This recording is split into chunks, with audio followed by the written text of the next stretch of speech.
Bouche décousue. Bouche décousue. Des histoires pour les enfants Et pour leurs adultes. J'adore les histoires.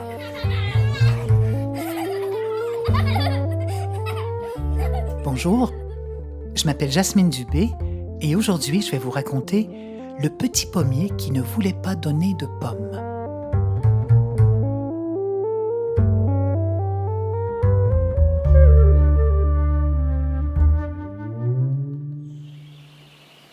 Il était une fois un petit pommier qui vivait dans une vallée où poussaient des arbres et des plantes de toutes sortes. Chaque printemps, le petit pommier étirait ses branches et se couvrait de fleurs magnifiques qui parfumaient l'air. Ses voisins, l'érable et le sapin, ne pouvaient s'empêcher de lui dire « Oh, que tu es beau! Et comme tes fleurs sont délicates et odorantes! » Mais le petit pommier n'était pas content de son sort. Il ne voulait pas être un pommier. Lui, il aurait aimé être une rivière et couler dans la vallée. « Moi, si j'étais une rivière, je voyagerais et je serais heureux comme un poisson dans l'eau. Une rivière, c'est mouvant et émouvant. » D'autres jours, il rêvait de devenir une montagne et de s'élever au-dessus du monde.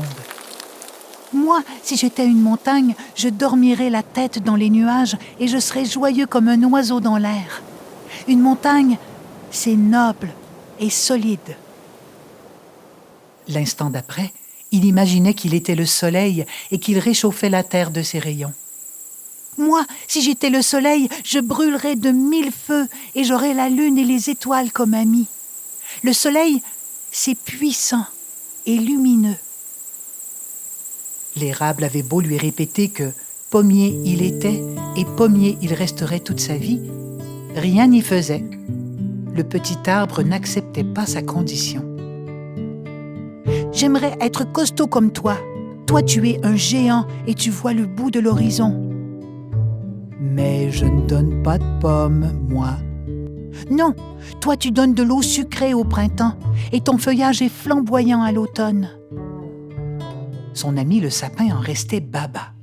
« Mais de quoi te plains-tu, petit pommier? Tu es magnifique. »« Pas autant que toi. Toi, tu gardes tes épines toute l'année. Tu sens bon la résine. Alors que moi, je fleuris, mais ça ne dure jamais longtemps. »« Évidemment, puisque tes fleurs sont la promesse des fruits à venir. »« Et cette année encore, tu donneras de belles pommes. »« Eh bien non, tu te trompes, monsieur l'érable. Et toi aussi, le sapin. Cette année, j'ai décidé que je ne donnerai pas de pommes, mais des fraises. » Des fraises. Qu'est-ce que tu nous chantes là, petit pommier? Vous verrez bien.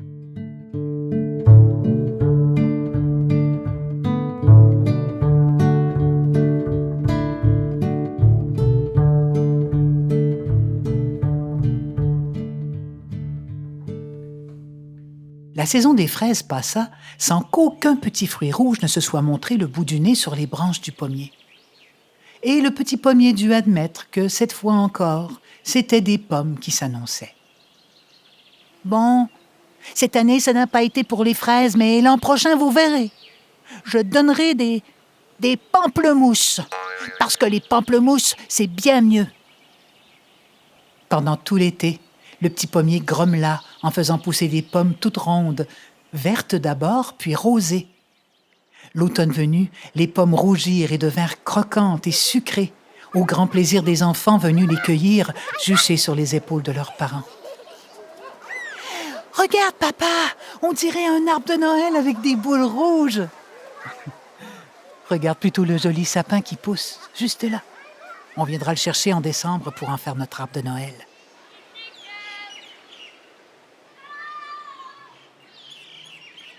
Une fois la famille repartie, des pommes plein les poches et les paniers débordants, le petit pommier se pencha vers le sapin. « Ah, tu as entendu ça? Tu seras leur arbre de Noël! C'est formidable! Ils me couvriront de douceur et de bougies. Il y aura tout plein de cadeaux à mon pied et les enfants auront les yeux pétillants. » Évidemment, ce n'est pas à moi qu'une telle chance arriverait. Et en plus, je ne pourrai pas voir ça. Comme je suis un pommier, je dormirai quand décembre sera là. Tu vois bien que c'est nul, la vie d'un pommier. Tu n'as pas besoin de boules de Noël, toi. Tes pommes sont les plus belles qui soient. Tu les fais si bien, les pommes. Tu fais ce que nous ne pourrons jamais faire. Le petit pommier écoutait son ami le sapin, mais il restait sceptique et boudeur. « Allez, mon ami, je te raconterai tout. » « Moi... »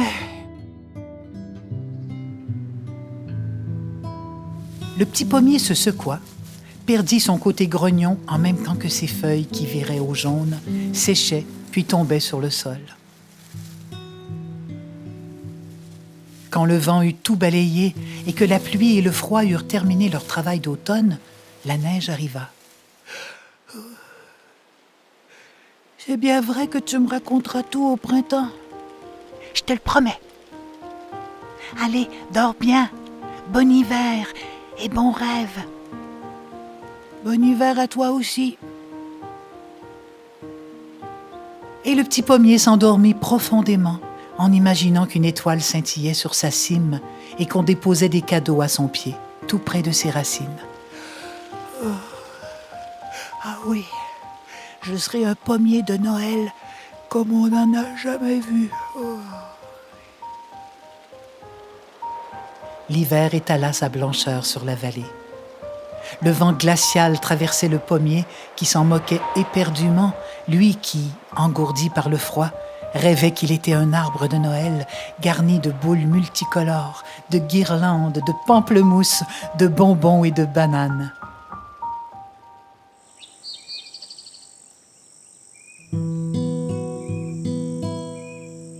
Dès les premières douceurs du printemps, le pommier s'éveilla, plus déterminé que jamais à devenir un arbre de Noël. Il s'étira longuement pour se sortir de son sommeil hivernal. « Bonjour, petit pommier. Tu as bien dormi? »« Bonjour, monsieur l'érable. Oh, je suis tombé dans les pommes dès l'arrivée du froid, et les rayons du soleil m'ont réveillé en me chatouillant les branches. » Il voulut saluer le petit sapin, mais ne le trouva pas près de lui. « Où est passé mon ami le sapin? » L'érable lui apprit qu'on était venu le chercher en décembre pour en faire un arbre de Noël. C'était fini maintenant pour le sapin. Sa vie d'arbre était terminée. Le pommier faillit retomber dans les pommes. Il ne pouvait pas imaginer que la vie d'un arbre de Noël puisse être si courte. Il pensait qu'une fois Noël passé, le sapin reviendrait vivre à ses côtés comme avant et qu'il lui raconterait tout. Il mesura le grand vide laissé par le petit conifère et, rempli de tristesse, le pommier ne voulut plus voir le printemps qui éclatait de toutes parts. Il n'avait plus envie de grandir. Il n'avait plus envie de rien. Il perdait le goût à la vie et restait insensible à ce qui se passait autour de lui. C'est alors que la nature, inquiète, décida d'intervenir et de lui faire entendre raison. C'est le vent qui fit les premiers pas. Il se faufila entre les branches du pommier et le chatouilla d'une brise légère. Puis, il souffla des odeurs de résine pour le ramener à la vie. Frissonnant, le petit pommier repartit dans ses rêves. Il voulait maintenant imiter le vent et se glisser dans la plaine pour retrouver la trace du petit sapin coupé. Un roselin vint se poser sur une de ses branches et entonna pour lui son plus beau chant.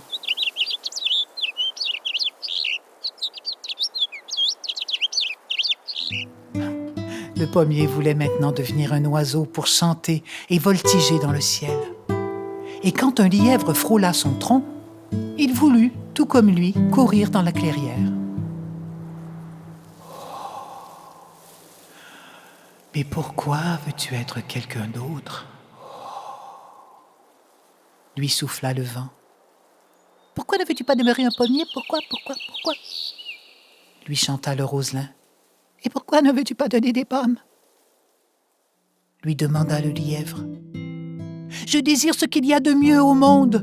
Je veux être mieux qu'un pommier. » Ce qu'il y a de mieux au monde pour un pommier, c'est de faire des pommes, lui dit l'érable. C'est ta tâche à toi. Rappelle-toi de ce que te disait le sapin. Tu les fais si bien, les pommes, petit pommier. Tu fais ce que nous ne pourrons jamais faire. Le souvenir des paroles de son ami raviva la peine du petit pommier. C'est bien vrai. Il me disait toujours que c'était ma tâche à moi de faire les plus belles pommes. Et plus il pensait aux paroles du sapin, et plus la peine montait en lui. Il sentit la sève qui coulait dans son tronc et la vie qui circulait tout le long de ses branches jusqu'à ses racines étendues sous l'herbe. Il regarda ses amis qui lui apportaient leur soutien. Il sécha ses larmes et releva la tête. Alors que ses bourgeons trépignaient et éclataient sous le soleil printanier, il prit une décision. « D'accord, vous voulez des pommes ? Je vais vous en faire, moi, des pommes. De belles pommes rondes, rouges et croquantes. Dans chacun de mes fruits, il y aura la promesse d'un verger. Et si j'y mets tout mon cœur, je deviendrai un jour un vieux pommier et je regarderai pousser mes petits arbres. » Cette année-là, le petit pommier fabriqua de belles pommes à la chair tendre et au cœur généreux, comme il les faisait si bien. Parce que c'était ce qu'il savait faire de mieux, des pommes. Et ce fut très bien ainsi. Rikiki, kiki.